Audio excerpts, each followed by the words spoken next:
You're not strong. You just never had a choice, and no one ever noticed, because you learned to suffer quietly.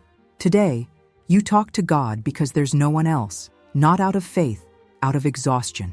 It's the only place you don't have to hold your walls up, and if you collapse there, no one demands anything from you.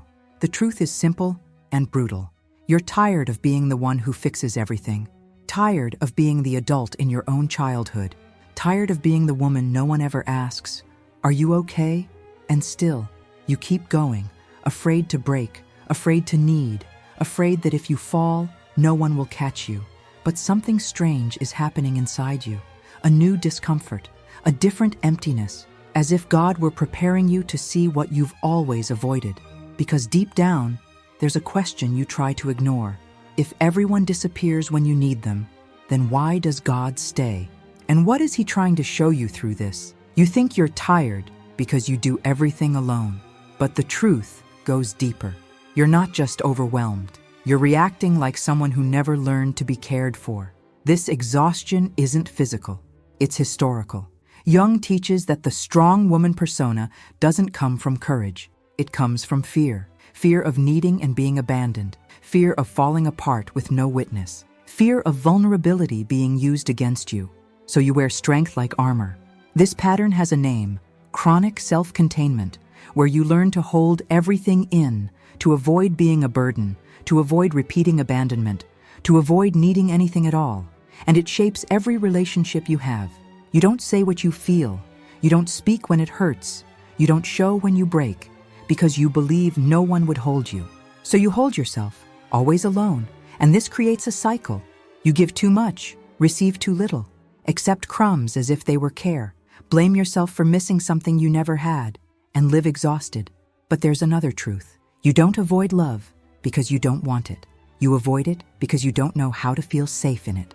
Intimacy feels dangerous. Trust feels risky. Closeness feels like losing control. This avoidance isn't coldness, it's protection, a way to prevent reliving your original wound, the moment you grew up too soon, the moment no one held you, the moment that still shapes your choices. You think you're difficult to love, but psychology says you're just armored, and armor is heavy. Armor hardens, armor isolates, and yours is suffocating you. A woman who talks only to God isn't lonely. She's trained to trust what doesn't leave, to depend on what won't fail, to expect little from people. But this has consequences in love, and you feel it now more than ever. The biggest illusion of your life wasn't believing in love. It was believing you had to be strong to deserve it. That belief shaped you without permission, because too much strength becomes a barrier, a language no one understands, a wall you build against yourself. You learned not to need anyone. You thought it kept you safe, but it isolated you, because when no one can reach you, no one can love you. You call it destiny, but it's defense. The second illusion runs deeper. You think you choose complicated men out of bad luck, but it's not luck, it's pattern. You're drawn to chaos because it's familiar. The unknown scares you more than repeated pain. You think you're being rational, but it's your trauma choosing for you. The armed child whispering, "Don't trust." The exhausted woman whispering, "Don't expect anything." And so you confuse affection with effort, and effort with proof of love. There's also the illusion of independence. You think you're in control, but control is fear in disguise, fear of surrender, fear of needing, fear of being left again. And so you live in a paradox. You want love, but fear being seen. Want closeness, but avoid emotional touch. Want care, but reject receiving it. Want a relationship, but can't stay in one. Because you're always on alert, the illusion shows up in prayer. You speak to God as if He were your last option, but He was always the first. You just didn't see it, because you confused survival with faith, and faith with resistance. You were never cold. You froze to survive. You mistook freezing for strength, silence for maturity, distance for protection. But it never was. This illusion has a price. You think you're too complicated, think you love wrong, feel too deeply, expect too much, but it's just your armor speaking. Then comes the cruelest illusion, the belief that God left you to handle everything alone. But He never left. You were just too busy staying intact, too busy proving you didn't need anyone.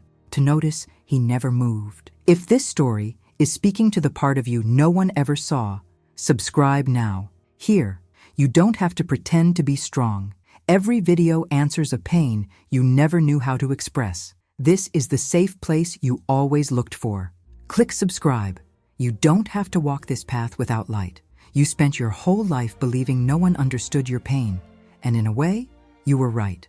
Proverbs says, "The heart knows its own bitterness," a divine confirmation that not every suffering can be shared, not every weight can be explained, not every silence can be translated, but it means something deeper. God never expected anyone else to carry what only you could feel. He knew the world wouldn't hear you correctly. He knew your wounds were too complex for human eyes. He knew your soul needed a different kind of care. So he called you into the secret place, not as punishment, but as reconstruction, where no one interrupts you, no one takes from you, no one asks for what you don't have. Only God speaks there. When you thought you were alone, he was working in layers no one else could reach. Layers you ignored for survival. Layers you didn't understand. Layers rising now, one by one, until truth becomes visible. When God leads you into silence, it isn't to shut you down. It's to tune you, to align you with something bigger, to soften what trauma hardened, to whisper what you were never calm enough to hear. And the whisper is simple. I see what no one sees. I understand what no one understands. I stay where no one stays. And suddenly, your solitude becomes sacred, a place of rebuilding, a place of return. Your prayer was an invisible dialogue, a treatment, a strengthening, a preparation for the woman you were becoming. The woman who speaks only to God is never talking to herself. She is in training, being shaped, being refined, being prepared for something requiring more light than pain. And you're ready now. If this message is opening something inside you, subscribe and comment. I am not alone in the silence. Now the hardest part begins. Practice. Healing isn't just crying, it's changing, doing differently, facing what you avoided, showing up for yourself. The first step, name your need. You've ignored it for years, softened it for others, silenced it to seem strong. But God doesn't heal what you hide. He heals what you bring to him. Tell him exactly what you need, without shrinking, without explaining, without guilt, without fear of weakness. He is the only one who won't weaponize your vulnerability. Second step, stop accepting emotional crumbs. You accepted little because you believed little was your limit. But that belief came from armor, not love. Accepting less isn't humility, it's trauma repetition. And God wants to break that cycle. Some people don't love you, they use you. Painful truth, but freeing, because you stop blaming yourself, stop bending yourself, stop begging for affection. Next, forgive yourself for enduring so much. You survived the only way you knew, with childhood tools, with adult pressure, with no one to guide you. You weren't weak, you survived. Daily practice. When you want to shrink, breathe. When you fear needing someone, hold yourself. When you feel guilt for asking, remember God never asked you to carry everything. He asked you to trust, just that. Healing is reconstruction, not punishment. You're not paying for anything. You're learning, transforming, softening where trauma froze you, reopening paths pain locked. The first victory isn't loving more. It's letting yourself be loved, staying when your mind says run, breathing when your body hardens, receiving when your heart wants to hide. This is real healing. This is rebirth. When you change how you treat yourself, relationships shift, boundaries strengthen, love becomes possible, connection becomes safe, and your soul finally rests. Strategy 2. Learn to trust slowly, not in everyone, not completely, not instantly, but in small, safe doses, like testing light in a dark room. First, notice who gives back what you give. No expectations, no fantasy, just observation. Who shows up, who stays. This changes everything. You stop calling emptiness friendship. Stop calling dependency love. Stop calling convenience connection. You see who truly has a heart for you, who truly walks with you. Next, allow tiny gestures of care, not grand gestures, not big promises, just presence. Because trauma isn't healed with intensity. but with consistency. When someone checks on you, let it reach you. When someone shows care, your body will tense, through the discomfort. Your mind will panic, your heart will pull away, but it's just old armor responding. Pray before letting people in, not out of fear, but alignment. Ask God, does this person build or drain me? Peace is his yes. Tension is his warning. Listen closely. Next, listen to your body. It knows before your mind. It tightens at danger, softens at truth, remembers what hurt you, and signals when something repeats your past. Stop normalizing chaos. Healthy people may feel boring at first. Calm may feel strange. Peace may feel unfamiliar. But that's because trauma trained you for storms, not for safety. Let God replace whatever you lose when you set boundaries. Some people will disappear. Let them. God fills the empty spaces with clarity, with new, mature connections. And finally, stay. Stay when you want to run. Stay when intimacy scares you. Stay when good things happen. Stay when your heart trembles. This is self-healing. And slowly, something beautiful happens. The woman who once spoke only to God begins speaking to the world again.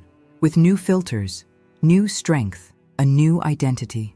You remember the silence at the beginning, the cold cup, the tight throat, the invisible heaviness, the ache no one understood, the loneliness that felt endless. But now the silence is different, not empty, not punishment, not abandonment, but a meeting place where God rebuilt you. You are no longer the woman begging for crumbs, no longer the woman carrying everything, no longer the woman confusing effort with love. Now you know your limits, your worth, your needs, your strength awakened, your pain revealed purpose, your solitude became training, all of it shaping you, preparing you, refining you. But your past looks different. Chapters of resilience, chapters of sensitivity, chapters God used to form you.